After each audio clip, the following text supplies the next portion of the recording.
역시 조금 전에 얘기했던 뭐 술을 많이 마신 자리는 아니었을 겁니다만 뭐 저녁 자리에서 이재명 대표가 요즘 부재 중이잖아요. 근데 민주당 내에서 그 자리에서 일어난 성비위 문제를 둘러싸고 아직도 논란이 계속되고 있어요. 과연 공천 줄까 안 줄까? 잡음은 계속되고 있습니다. 그 현건택 부원장의 성희롱 논란 관련해서 혹시 논의된 적 있습니까? 아니, 오늘 현근택 부원장에 대한 논의는 없었습니다. 행여나 현근택 부원장에 대한 조치를 주저하거나 강의원 특보에 대한 뭐 어떤 조치를 이렇게 회피하려고 하거나 정봉주 미투 의혹을 모르는 척하거나 이렇게 보이면 이거는 이제 망하는 길로 갈 거예요. 한동훈이 어떻게 했겠습니까? 그러면 즉각 조치했겠죠. 오, 아예 지금 현근택, 정봉주, 강의원 세 사람을 꼭 집었어요. 그보다 더 귀에 쏙 들어왔던 건 한동훈이면 이렇게 안 했을 거려. 와, 요거까지. 그러면 아예 트로이카라는 표현까지 썼네요. 네, 우선 박용진 의원, 대표적 비명계 의원이죠. 라디오에서 보셨다시피 성비 논란 트로이카가 당 공천 국면을 끌고 가면 엄청난 마이너스가 될 것이라고 주장했습니다. 공천이 아니라 망천 아니냐라고 하면서 이 대표가 아무런 조치를 안 하고 그냥 격만하고 방치하는 것처럼 보인다며 한동훈이면 즉각 조치했을 것 이렇게까지 말을 했습니다. 박 의원의 주장에 대해서 친명계 원외 조직인 더민주 전국혁신위는 논평을 내고 공천에 눈먼 정치인의 아무 말 대잔치를 강력히 규탄한다 이렇게 비판을 했습니다.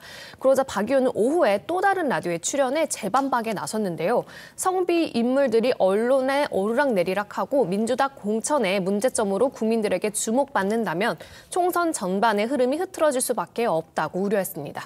자, 물론 최근에 국민의힘에서 한 비대위원의 그 과거 발언, 노인 폄하 발언 때문에 바로 비대위원 사퇴했죠. 그걸 비교를 한 것 같습니다만 이재명 대표와 한동훈 위원장을 박용진 의원이 바로 비교를 했거든요. 그렇죠. 박용진 의원이 지금 자기의 어떤 지역구에서 아마 정봉주 의원이 아마 뭐 자객 공천으로 나온다 이런 이야기가 있습니다. 상당히 신경이 쓰였을 거예요. 그래서 성비위와 관련된 부분들 지적을 했습니다. 그런데 우리가 이런 이야기 있죠. 엄친아. 엄마 친구 아들. 엄마 친구 아들은 반장이래. 엄마 친구 아들은 출세했대. 이게 굉장히 스트레스잖아요. 그렇죠. 비교하는 거. 박용진 의원이 엄친아를 지금 언급한 겁니다. 오호. 그러니까 아이고 한동훈 비대위원장 봐라. 저렇게 개혁을 하고 있다. 혁신하고 있다. 라는 그런 이 식의 어떤 발언이거든요. 그러자 더민주혁신회의 가장 강경 원의 친명 그룹으로 알려진 혁신회의가 성비위 트로이카가 중요한 게 아니고 바로 이렇게 그 엄친아 그러니까 왜 한동훈 비대위원장을 지금 끌어들이냐. 즉 한동훈 비대위원장은 지금 민주당 입장에서는 한나 땡 그러니까 한동훈이 나오면 고마워. 그걸 폄하하는 기준점을 딱 세웠는데 아주 높은 그런 그 혁신적인 그런 비대위원장으로 자리매김하니까 그게 이제 굉장히 아마 아팠을 거예요. 그래서 지금 이 공격을 하는 그러니까 이 방점이 한동훈 비대위원장이 이렇게 개혁을 한다. 여기에 찍히면 안 되는데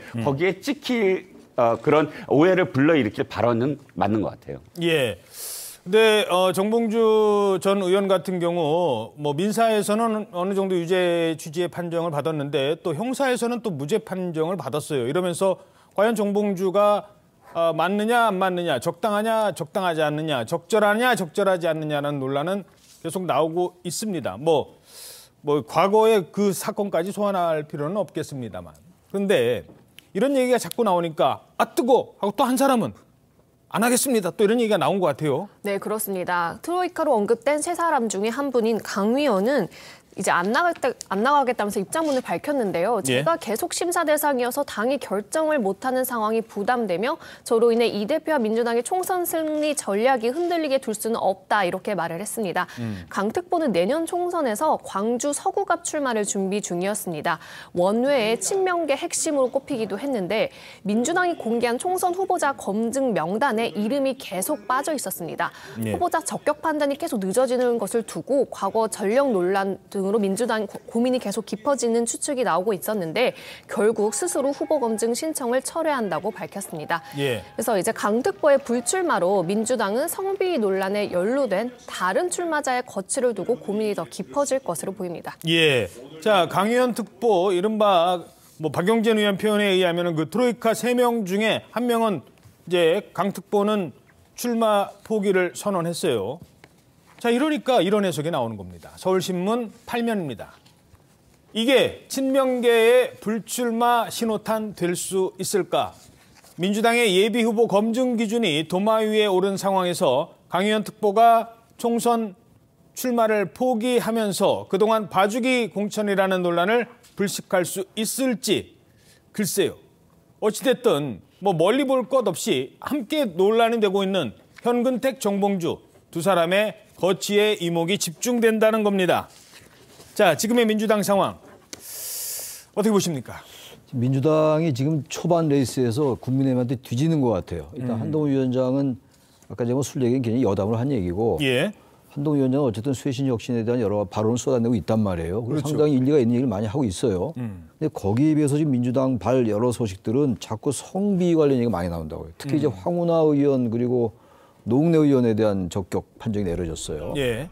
이경 전 대변인 같은 경우는 또 계속 여기 질문은 없습니다만 지금 자신의 어떤 그 부적격 판정에 대해서 이의를 제기하고 있는 상황이고 지금 강 의원 그다음에 지금 정봉주 전 의원 같은 경우도 사실 중도층이 볼 때는 친명 색채가 대단히 강한 강성 의원이란 말이에요. 예. 이런 사람들 성비 얘기가 잠깐 나오니까 유권자들 이걸 다 파악하기 어려워요. 그러니까 지금 당내에서 일어나고 있는 여러 가지 얘기들, 언론에 보도되고 있는 거 이런 것들이 하나의 이미지로 뭉쳐지면은 그게 뭐 이제 공천 혁신에서 지는 거라고요. 저는 그래서 그렇죠. 지금 아까 그 박용진 의원이 얘기한 거 그 부분에 대해서는 뼈가 있는 말이기 때문에 이 당 지도부가 민주당 지도부가 새겨들 필요가 있어요. 한동훈 위원장 얘기했다고 불쾌할 게 아니라 제가 봐도 벌써 이런 얘기가 나오니까 트로이카 얘기가 나오고 강 의원이라는 분은 이제 뭐 이제 철회했으니까 다행인데 현근택 얘기 계속 나오잖아요. 현근택 변호사 얘기. 예. 이렇게 되면 벌써 공천이 쉽지 않아져요. 게다가 이재명 대표가 지금 아직은 당무밖에 안 했죠. 게다가 문자까지 공개가 된 상황. 공개된 상황이 이렇기 때문에 이걸 빨리 제압하고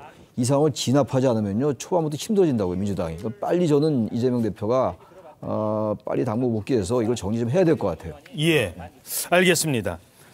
자, 근데 아까 잠깐 얘기가 나왔는데 보복운전 논란 때문에 탈락했잖아요. 이경 전 대변인, 부대변인. 아니 근데 이 지금 자기는 못 받아들인다. 경찰이 잘못했다. 그러면서 오히려 경찰을 비난하고 있어요. 네, 2명 고소한다고요. 맞습니다. 이게 사실 이런 식의 불복을 저는 진짜 처음 보는데요. 네. 경찰을 고소한다고 하면서 뭐 취지가 그렇다고 합니다.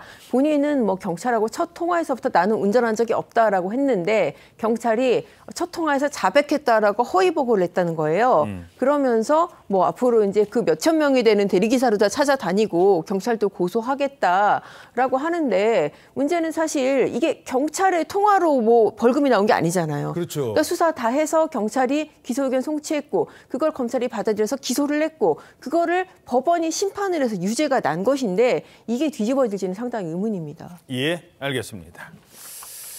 뭐 본인의 정치적 선택의 자유는 있습니다만 유권자들은 어떻게 바라볼지도 지켜봐야 될 것 같습니다.